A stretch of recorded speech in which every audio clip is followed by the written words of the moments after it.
করে বারবার মৃত্যু মুখে পতিত হয়েও মহান রব্বুল আলামিন বাংলাদেশের কোটি কোটি মানুষের দোয়ার। চট্টগ্রামের আনোয়ারায় জাতীয়তাবাদী দল বিএনপির চেয়ারপারসন সাবেক প্রধানমন্ত্রী বেগম খালেদা জিয়ার আশু রোগ মুক্তি ও সুস্থতা কামনায় দোয়া ও মিলাদ মাহফিল অনুষ্ঠিত হয়েছে।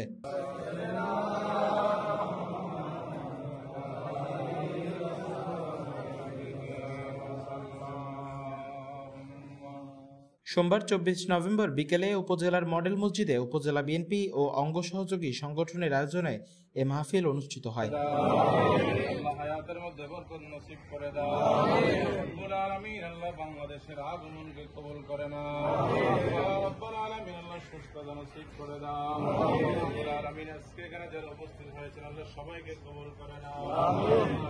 এ সময় প্রধান অতিথি ছিলেন চট্টগ্রাম দক্ষিণ জেলা বিএনপির সদস্য সচিব লায়ন হেলাল উদ্দিন।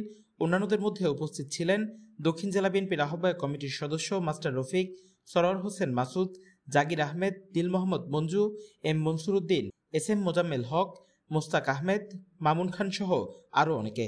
আমরা আজকে সবাই মহান রব্বুল আলামিনের কাছে দোয়া করব যেন মহান রব্বুল আলামিন দ্রুততার মাধ্যমে সুস্থতা দান করে, দীর্ঘায়ু দান করেন, বাংলাদেশের মানুষের আরো করার তৌফিক দান করেন। এবং আমরা দোয়া করব জনাব তারেক রহমানের জন্য যেন মহান রব্বুল আলামিন সকল ধরনের বালা মুসিবত, ষড়যন্ত্র, সকল ধরনের অন্যায় ও বিচারের যে সমস্ত দৃষ্টিকটু গ্রুপ আছে সকল ষড়যন্ত্র থেকে যেন রক্ষা করে। আনোয়ারা প্রতিনিধির পাঠানো তথ্যচিত্রে news desk, CTG post, Chittagong.